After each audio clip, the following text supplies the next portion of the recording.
নমস্কাৰ সকলোকে আৰু স্বাগতম জনাইছোঁ। অসমৰ মানচিত্ৰৰ জৰিয়তে অসমৰ জিলাসমূহৰ যিটো আমি ভিডিঅ' চিৰিজ কৰি আছিলোঁ, আজি আমি আলোচনা কৰিম হাইলাকান্দি জিলাখনৰ বিষয়ে। হাইলাকান্দি জিলাখন আছে অসমৰ একেবাৰে দক্ষিণ দিশত থকা এখন জিলা।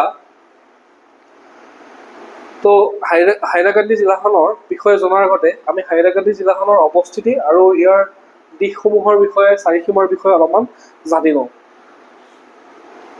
তো হাইলাকান্দি হৈছে একেবাৰে দক্ষিণৰ এখন জিলা, মানে অসমৰ দক্ষিণ প্ৰান্তত অৱস্থিত এখন জিলা। ই গুৱাহাটী মানে ৰাজধানীৰ পৰা 350 কিলোমিটাৰ মান দূৰত অৱস্থিত। তো ইয়াতে মূল ভাষা হৈছে বঙালী আৰু মেইটেই। মেইটেই হৈছে এটা মণিপুৰী ভাষা, মেইটেই জনগোষ্ঠীৰ এই অঞ্চলৰ চৰকাৰী ভাষা। 1989 চনত অসম চৰকাৰে ইয়াক জিলা হিচাপে ঘোষণা কৰে। আগতে কি আছিলে, হাইলাকান্দি হওক, কৰিমগঞ্জ হওক, এইসমূহ কাছাৰ জিলাখনৰ সৈতে সংযুক্ত আছিলে। কাছাৰ জিলাৰ একোটা মহকুমা আছিলে। পিছত কি কৰা হয়, হাইলাকান্দিখনক 1989 চনত হাইলাকান্দি জিলাখনক কাছাৰ জিলাৰ পৰা পৃথক কৰি পেলাই, মানে এটা মহকুমা আছিলে কাছাৰ জিলাৰ, তাৰপিছত কাছাৰ জিলাখনৰ পৰা পৃথক কৰি পেলাই ইয়াক এখন নতুন জিলা হিচাপে ঘোষণা কৰে। ইয়াৰ আগতে ই অসমৰ কাছাৰ জিলাৰ এটা মহকুমা আছিল। মহকুমা হিচাপে ই অসমৰ অন্যতম পুৰণি এটা মহকুমা। মানে এই মহকুমাটো কেতিয়া গঠন কৰা হৈছিলে, 1869 চনতে এই মহকুমাটো গঠন কৰা হৈছে। এতিয়া আমি কাছাৰ জিলাৰ চাৰিসীমাৰ বিষয়ে অলপমান জানি লওঁ। কাছাৰ জিলাখন যদি চাওঁ, এইখন হৈছে কাছাৰ জিলা, ৰঙা ৰঙেৰে হাইলাইট কৰা হৈ থকা এইখন হৈছে কাছাৰ জিলা। তো কাছাৰ জিলাখনৰ যদি আমি উত্তৰ দিশত চাওঁ, তেতিয়াহ'লে আমি দেখিম যে এইখন হৈছে কাছাৰ। ক্ষমা কৰিব, হাইলাকান্দি জিলাখনৰ যদি আমি উত্তৰ দিশত চাওঁ, তেতিয়াহ'লে আমি দেখা পাম যে এইখন হৈছে কাছাৰ, এইখন হৈছে হাইলাকান্দি জিলা। মই ভুলতো কাছাৰ জিলা বুলি কৈ আছোঁ। এইখন হৈছে হাইলাকান্দি জিলা। হাইলাকান্দি জিলাখনৰ যদি আমি উত্তৰ দিশত চাওঁ, তেতিয়াহ'লে আমি দেখিম যে এইখন হৈছে কাছাৰ। তাৰপিছতে পূব দিশত যদি চাওঁ, তেতিয়াহ'লে আমি দেখিম পূব দিশতো কি হ'ব, কাছাৰখন আছে। পূব দিশতো কাছাৰ আছে, এইখন হৈছে কাছাৰ। তাৰ লগতে পূব দিশত কি আছে, মিজোৰাম জিলাখন আছে, মিজোৰাম। তাৰপিছত দক্ষিণ দিশত যদি চাওঁ, দক্ষিণ দিশতো কি হ'ব, মিজোৰাম আছে, দক্ষিণ দিশতো মিজোৰাম আছে। তাৰপিছত পশ্চিম দিশত যদি চাওঁ, পশ্চিম দিশত কি আছে, এইখন হৈছে শ্ৰীভূমি। শ্ৰীভূমিক আগতে কি বুলি কোৱা হৈছিলে, কৰিমগঞ্জ। নামটো সলনি কৰি কি কৰা হ'ল, শ্ৰীভূমি। ঠিক আছে, ক্লিয়াৰ হ'ল। উত্তৰ দিশত হৈছে কাছাৰ, পূব দিশত হৈছে কাছাৰ আৰু মিজোৰাম, তাৰপিছতে দক্ষিণ দিশত হৈছে মিজোৰাম আৰু পশ্চিম দিশত হৈছে শ্ৰীভূমি।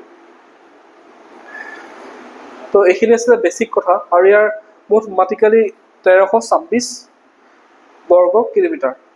হাইলাকান্দি জিলাখনৰ মুঠ মাটিকালি হৈছে 1326 বৰ্গ কিলোমিটাৰ।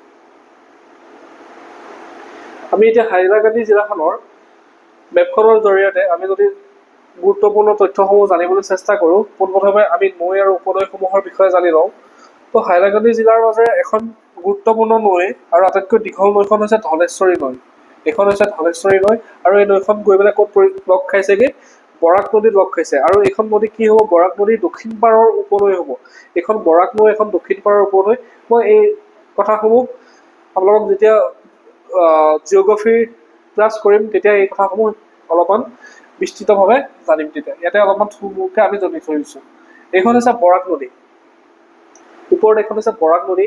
আৰু হাইলাকান্দি জিলাখন যিহেতু বৰাক উপত্যকাত অৱস্থিত, সেইকাৰণে এইখন হৈছে বৰাক নৈ। আৰু তাৰ যিখন ধলেশ্বৰী নৈ গৈছে, এইখন হৈছে বৰাক নৈ, এখন দক্ষিণ পাৰৰ উপনৈ। তাৰ লগতে আন এখন নদী হৈছে কাটাখাল নৈ, হৈছে কাটাখাল নৈ। বৰাক, ধলেশ্বৰী আৰু কাটাখাল। ঠিক আছে। তাৰপিছতে মহকুমা যদি চাওঁ, দুটা মহকুমা হৈছে হাইলাকান্দি আৰু কাটলিচেৰা। হাইলাকান্দি আৰু কাটলিচেৰা, এইটো হৈছে হাইলাকান্দি আৰু কাটলিচেৰা এইখিনিতে অৱস্থিত আছিলে। এইটো কাটলিচেৰা, এইখন হৈছে কাটলিচেৰা, হাইলাকান্দি আৰু কাটলিচেৰা। প্ৰধান শিল্প উদ্যোগ যদি চাওঁ, ইয়াতে প্ৰধান শিল্প উদ্যোগ হিচাপে যদি চাওঁ, দেখা যায় যে বাঁহ বেতৰ সঁজুলি নিৰ্মাণ কৰা হয় বিশেষভাৱে। লগতে ইয়াতে সৰু সৰু চাহ বাগান আছে। তো চাহ বাগানসমূহো এটা ইয়াৰ লোকসকলক মানে নিজৰ উপাৰ্জনৰ পথ দিছে। সৰু সৰু চাহ বাগান অলপমান আছে। তাৰ লগতে কাগজ কল এটা আছে পঞ্চগামত, 5 গ্ৰাম বা পঞ্চগামত এটা কাগজ কল আছে। ঠিক আছে। বনাঞ্চল যদি চাওঁ, কাটাখাল সংৰক্ষিত বনাঞ্চল আৰু ইনাৰ লাইন সংৰক্ষিত বনাঞ্চল, দুখন বনাঞ্চল আছে। ৱাইল্ড লাইফ চেঞ্চুৰী নাই, অভয়াৰণ্য নাই বা ৰাষ্ট্ৰীয় উদ্যান নাই, দুখন সংৰক্ষিত বনাঞ্চল। এখন হৈছে কাটাখাল সংৰক্ষিত বনাঞ্চল আৰু আনখন হৈছে ইনাৰ লাইন সংৰক্ষিত বনাঞ্চল। ঠিক আছে। এইখন হৈছে কাটাখাল সংৰক্ষিত বনাঞ্চল, এইখন হৈছে আন্তঃৰাজ্যিক সংৰক্ষিত বনাঞ্চল। ক্লিয়াৰ? এতিয়া আমি হাইলাকান্দি জিলাখনৰ যদি গুৰুত্বপূৰ্ণ স্থানসমূহ চাওঁ, তেতিয়াহ'লে মই যিকেইটা কিতাপৰ জৰিয়তে বা গুগলৰ জৰিয়তে যিখিনি কালেক্ট কৰি পাইছোঁ সেইখিনিহে আনিছোঁ। তো গুৰুত্বপূৰ্ণ স্থান, পঞ্চগামত এটা কাগজ কল আছে।